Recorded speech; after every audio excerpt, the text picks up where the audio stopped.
Este vídeo é a primeira parte do conto Uma Bruxa Nascerá, de Robert E. Howard para Conan.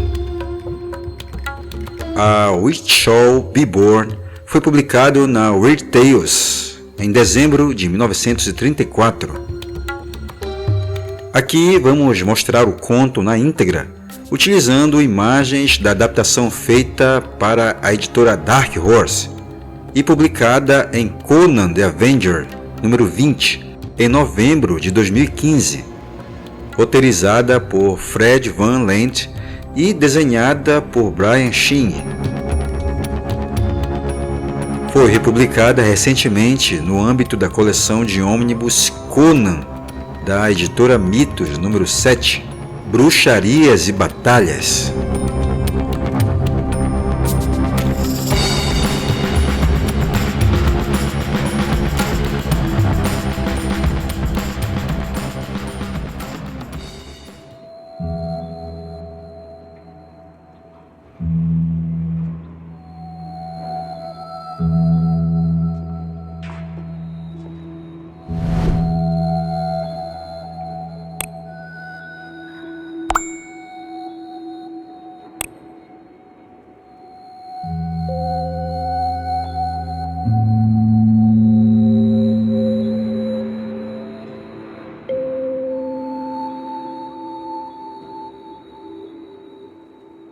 Taramis, rainha de Cauran, despertou de um sonho assombrado para uma quietude que parecia mais aquela de catacumbas à noite do que o habitual silêncio de um dormitório. Ela ficou encarando as trevas, perguntando-se por que as velas no candelabro dourado tinham se apagado. Um salpicar de estrelas marcava um caixilho de grades de ouro, sem levar iluminação para o interior do cômodo. Mas ali, deitada, Taramis percebeu um ponto radiante brilhando na escuridão à sua frente. Ela observou, intrigada. Ele cresceu e sua intensidade se aprofundou conforme se expandia.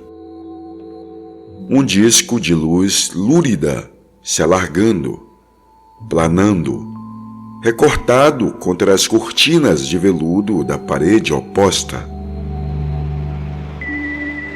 Taramis prendeu o fôlego, pondo-se sentada. Um objeto escuro era visível naquele círculo de luz. Uma cabeça humana. Num pânico súbito, a rainha abriu os lábios para chamar suas camareiras. Então, controlou-se. O brilho estava mais lúrido, a cabeça retratada mais vividamente. Era a cabeça de uma mulher, pequena, delicadamente moldada, com um soberbo equilíbrio e uma cabeleira preta brilhante amontoada no topo.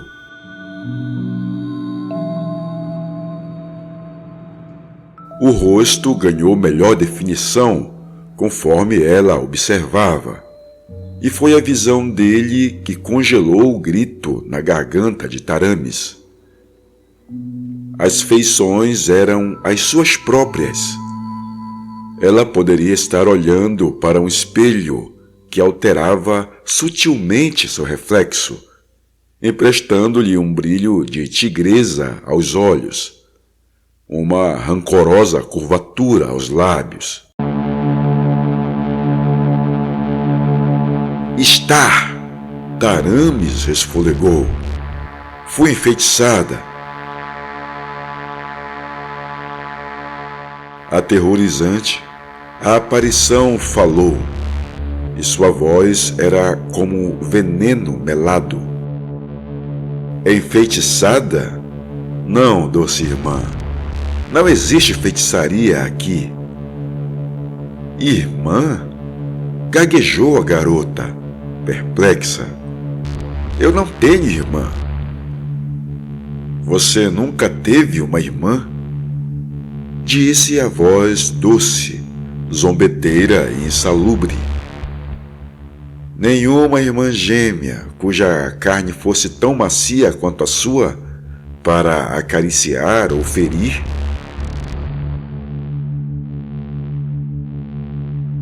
Outrora tive uma irmã, Taramis respondeu, ainda convencida de que estava nas garras de algum tipo de pesadelo. Mas ela morreu. O belo rosto redondo se contorceu em um aspecto de fúria. Sua expressão tornou-se tão infernal que Taramis, encolhendo-se, quase esperava ver cachos tornarem-se cobras e sibilarem acima daquela testa marmórea. Você mente. A acusação foi rispidamente cuspida dos lábios vermelhos. Ela não morreu, tola. Ah, chega desta palhaçada. Olhe, e que sua visão seja amaldiçoada. A luz correu repentina ao longo das cortinas como serpentes flamejantes, e as velas no candelabro dourado inexplicavelmente tornaram a se acender. Taramis se acocorou em seu divã de veludo, as pernas delgadas flexionadas, os olhos arregalados diante da figura felina que pousava zombeteira à sua frente. Era como se visse outra Taramis, idêntica em todos os contornos de traços e membros. Embora animada por uma personalidade maligna e estranha. A face daquela estranha pária refletia o oposto de todas as características denotadas no rosto da rainha.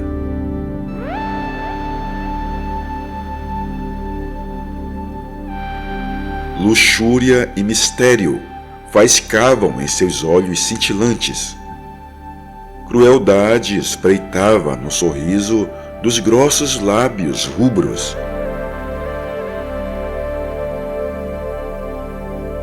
Cada movimento do corpo delgado era sutilmente sugestivo. Seu penteado imitava o da rainha, e seus pés traziam sandálias douradas como as que Taramis vestia em seu quarto privativo. A túnica de seda sem mangas e de gola baixa, com posturas de ouro na cintura, era uma duplicata de sua roupa de dormir. Quem é você? Taramis perguntou, e um arrepio correu por sua espinha. Explique sua presença antes que eu chame minhas damas de companhia e elas convoquem a guarda. Grite até as vigas do teto racharem. A estranha respondeu, insensível. Suas vagabundas não acordarão antes da alvorada, nem mesmo se o palácio pegar fogo. Os guardas não escutarão seus guinchos. Foram mandados para fora desta ala do palácio. Que? Bradou Taramis, enrijecendo numa majestade ultrajada. Quem ousou dar essa ordem aos meus guardas? Eu ousei, doce irmã. Divertiu-se a outra. Há pouco, logo antes de entrar, eles acharam que era a sua adorada rainha. Desempenhei magnificamente o papel. Com toda a sua dignidade imperial, amolecida pela doçura feminina, me dirigi aos grandes idiotas, que se ajoelharam em suas armaduras e elmos emplumados.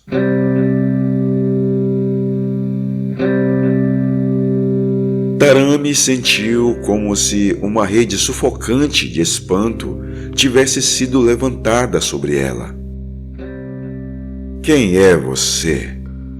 Gritou desesperadamente. Que loucura é esta? Por que veio aqui? Quem sou? Havia o desprezo do sibilo de uma cobra na suave resposta. A garota caminhou até o divã, segurou os ombros brancos da rainha com dedos ferozes e curvou-se para encarar seus olhos pasmos. E, sob o feitiço daquele olhar hipnótico, Taramis esqueceu-se de se ressentir do ultraje sem precedentes de ter mãos violentas tocando sua então imaculada pele régia. Idiota! Rugiu a aparição. Precisa perguntar? Não consegue imaginar? Sou eu, Salomé. Salomé!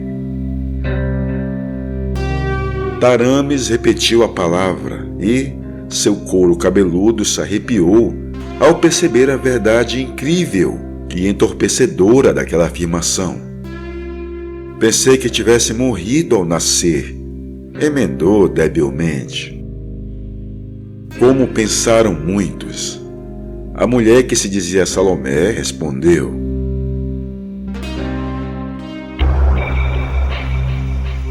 Eles me levaram ao deserto para morrer. Malditos sejam. Eu, um bebê indefeso chorando, cuja vida, de tão jovem, mal formava a chama de uma vela. E quer saber por que me levaram para a morte? Eu ouvi a história. Taramis titubeou. Salomé deu uma gargalhada feroz e bateu no peito. A túnica de gola baixa desnudou seus seios firmes e, entre eles, brilhava uma curiosa marca, uma lua crescente, vermelha como sangue. A marca da bruxa. Taramis gritou, se encolhendo. Sim, a risada de Salomé foi afiada com ódio. A maldição dos reis de Caura. Sim.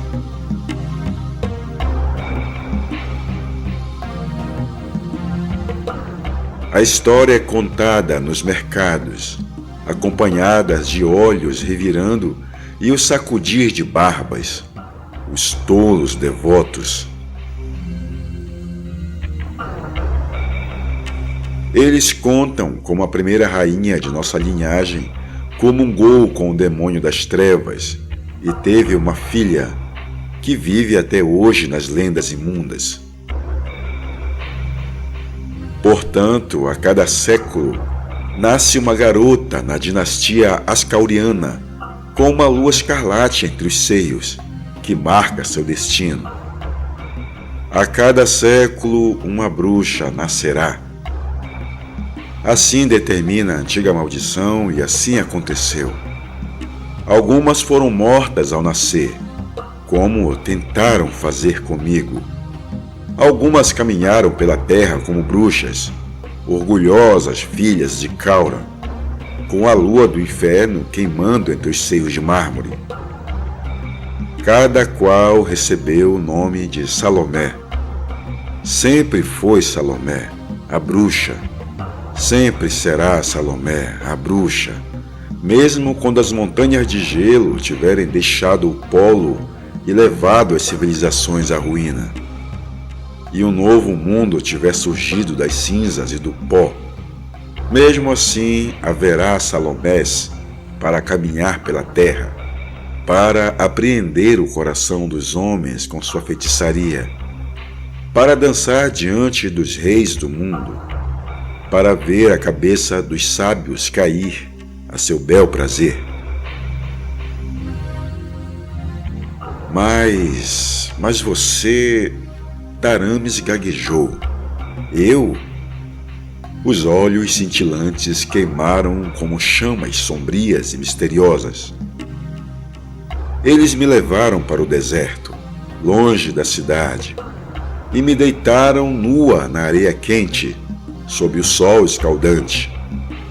A seguir, cavalgaram para longe, deixando-me para os chacais, abutres e lobos do deserto. Mas a vida em mim era mais forte do que a vida nas pessoas comuns, pois compartilha da essência de forças que fervilham nos golfos negros, além do conhecimento dos homens. As horas passaram e o sol me açoitou como as chamas do inferno, mas eu não morri. Sim, recordo-me de parte daquele tormento de forma débil e distante, como alguém se lembra de um sonho turvo e amorfo. Então surgiram camelos e homens de pele amarela, vestindo um manto de seda e falando uma língua estranha. Perdidos do trajeto das caravanas, passaram perto e seu líder me viu, reconhecendo a lua crescente escarlate em meu peito.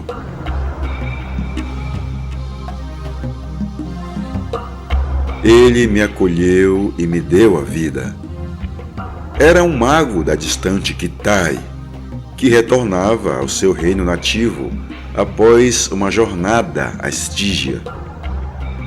Levou-me consigo para Baikang, das Torres Púrpuras, suas mesquitas erguendo-se em meio às selvas enfeitadas com parreiras de bambu, onde cresci sob sua tutela, até tornar-me mulher. A idade conferira uma sabedoria sombria a ele, sem enfraquecer seus poderes malignos.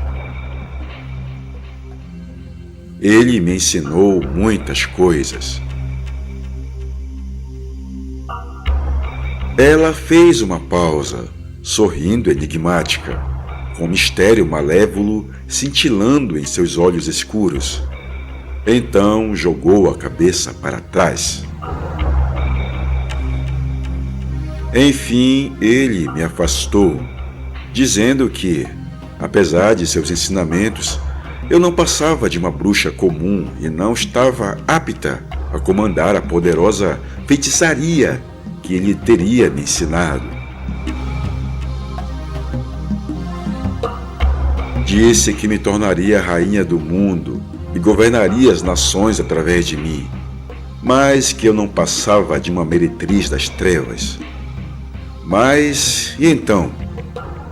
Jamais suportaria ficar enfiada dentro de uma torre dourada e passar horas a fio olhando dentro de um globo de cristal, balbuciando em cantos escritos em pele de serpente e com sangue de virgens, debruçada sobre volumes registrados em línguas já esquecidas.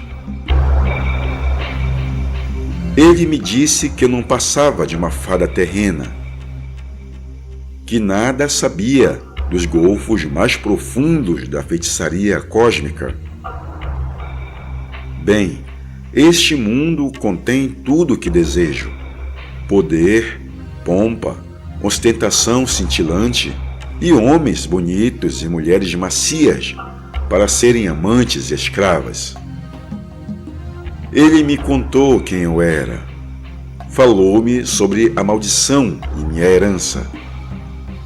Voltei para tomar aquilo sobre o qual possuo tanto direito quanto você, e que agora será meu pelo direito da posse.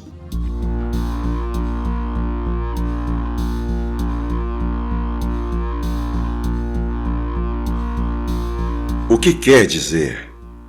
Taramis ficou de pé e encarou a irmã, catapultada para fora do espanto e do medo. Pensa que, por drogar alguma de minhas damas de companhia e enganar alguns guardas, firmou o direito de reivindicar o trono? Não se esqueça de que sou a rainha de Cauran. Como minha irmã, posso dar-lhe um lugar de honra, mas... Salomé deu uma risada odiosa. Quanta generosidade de sua parte, querida irmã! Mas, antes que comece a me pôr no meu lugar, talvez queira me dizer quem são os soldados acampados nas planícies, do lado de fora dos muros da cidade. São mercenários chemitas de Constâncios, o voivoda Cótico dos Companheiros Livres. E o que fazem em Caura? Salomé murmurou. Taramis sentiu que ela estava sutilmente zombando, mas respondeu com aquela dignidade que dificilmente abandonava. Constâncios pediu permissão para atravessar as fronteiras de Cauran em seu retorno para Turã. Ele próprio é refém em troca do bom comportamento deles enquanto estiverem em meus domínios. E Constâncios, Salomé continuou, não pediu a sua mão hoje? Taramis disparou um olhar de superioridade. Como sabe disso? Um insolente dar de ombros foi a única resposta. Você recusou, querida irmã. Claro que recusei, Taramis exclamou, zangada. Você, que é uma princesa ascauriana, supõe que a rainha de Cauran poderia tratar tal proposta com algo além de desdém? Casar-me com um aventureiro cujas mãos estão sujas de sangue, exilado de seu próprio reino por causa de seus crimes, o líder de uma organização de saqueadores e assassinos profissionais? Jamais deveria ter permitido que ele trouxesse seus matadores de barba preta para Cauran, mas ele é praticamente um prisioneiro na Torre Sul, guardado pelos meus soldados. Amanhã vou mandá-lo ordenar que suas tropas deixem o reino. Ele continuará prisioneiro até que cruzem a fronteira. Enquanto isso, meus soldados patrulham os muros da cidade. E eu o alertei de que terá de responder por qualquer ultrajes perpetrados contra camponeses ou pastores pelos seus mercenários. Ele está confinado na Torre Sul? Salomé perguntou. Foi o que eu disse. Por que pergunta? Como resposta, Salomé bateu palmas e ergueu a voz com um gorgolejo de júbilo cruel, dizendo: A rainha lhe concede uma audiência, Falcão. Uma porta com arabescos de ouro se abriu e uma figura alta adentrou o cômodo, arrancando um grito de ira de Taramis. Constâncios, você ousa entrar em meu quarto? Como pode ver, majestade. Ele curvou a cabeça de Falcão em humildade zombeteira. Constâncio, a quem os homens chamavam de Falcão, era alto, de ombros largos, cintura estreita, magro e forte como aço flexível. Era bonito de uma maneira bruta e aquilina. Tinha o rosto bronzeado pelo sol, e os cabelos que cresciam distantes da testa larga eram pretos como um corvo. Seus olhos escuros eram penetrantes e alertas, e o ralo bigode preto não diminuía a rigidez dos lábios finos. Suas botas eram de couro cordavano, e as calças de gibão de pura seda escura, manchada pelo desgaste dos campos e a ferrugem da armadura. Torcendo o bigode, ele deixou o olhar viajar de cima a baixo, pela rainha histérica com um descaramento que a fez estremecer. Por estar, Taramis, disse suavemente. Eu a acho mais atraente nas vestes de dormir do que nas roupas de rainha. Esta é, sem dúvida, uma noite auspiciosa.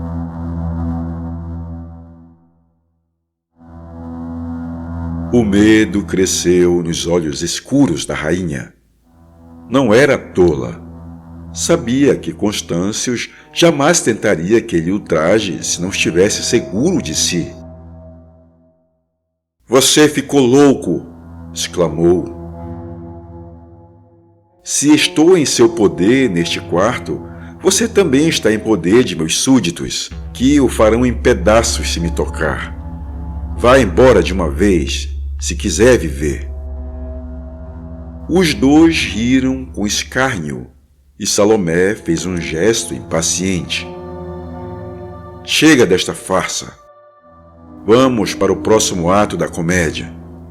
Ouça, querida irmã, fui eu quem chamou Constâncius aqui.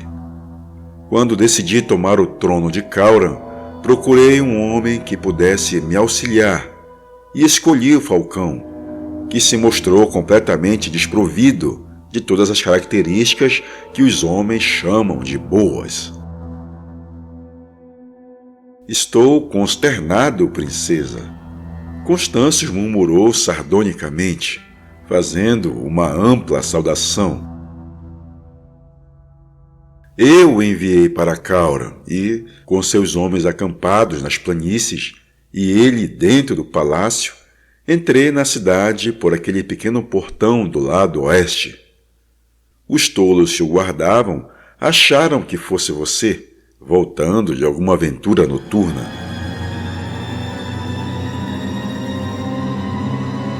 "Sua maldita!" As bochechas de Tarame se inflamaram e o ressentimento levou a melhor sobre a postura régia. Salomé deu um sorriso severo. "Eles ficaram devidamente surpresos e chocados, mas me deixaram entrar sem questionar. E entrei no palácio do mesmo modo, dando ordens às sentinelas aturdidas para que partissem, assim como aos homens que guardavam Constâncius na Torre Sul. Então vim para cá, cuidando das damas de companhia no caminho." Os dedos de Tarame se crisparam e ela empalideceu. "Bem, e agora?" perguntou com voz trêmula. "Ouça."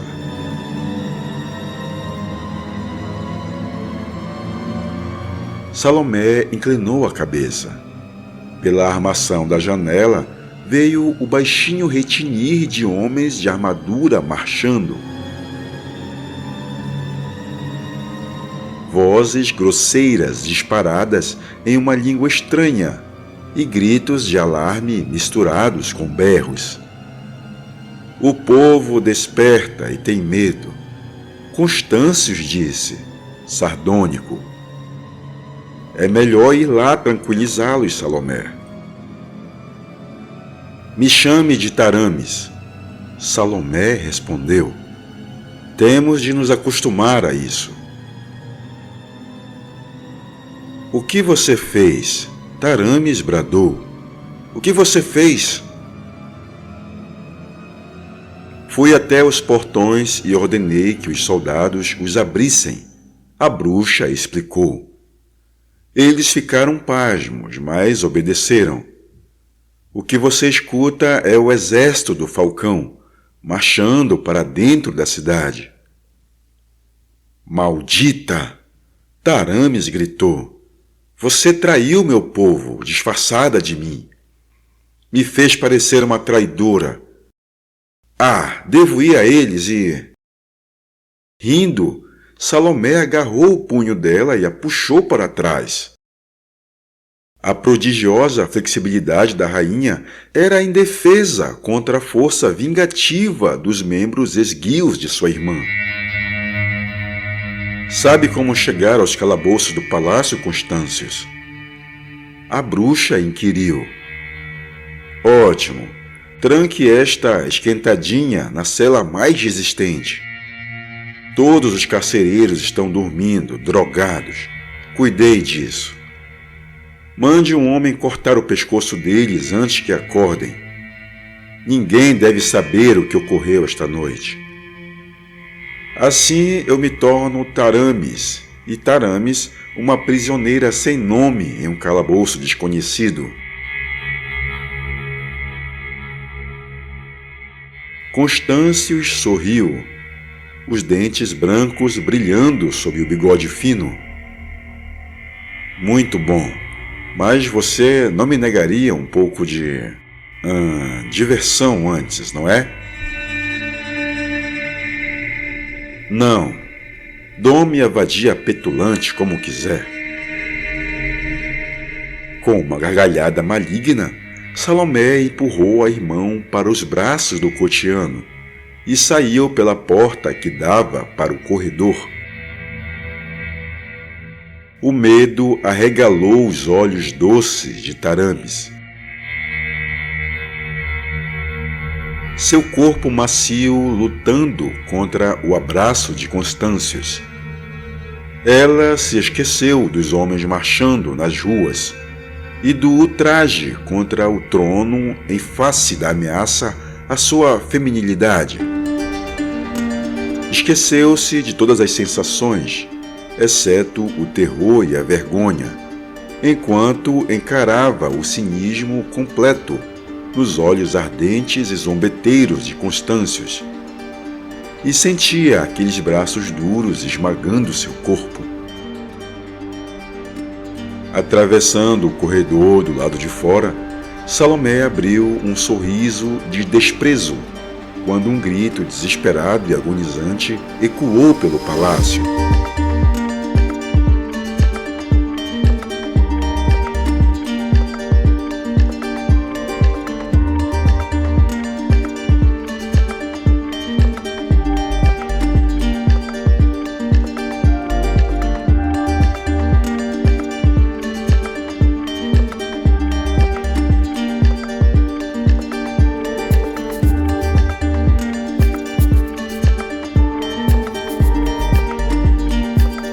Valeu por assistir até agora. Se você gostou e acha que devo continuar produzindo esse tipo de conteúdo, então dê uma força deixando seu like. O Crônicas Iborianas é o canal do Conan. Aqui toda semana tem conteúdo sobre o Cimério. Então, se não for inscrito, cogite se inscrever. Por enquanto, você pode ajudar o Crônicas através de mais duas formas, além do like. A primeira é utilizando o nosso link para fazer as suas compras na Amazon.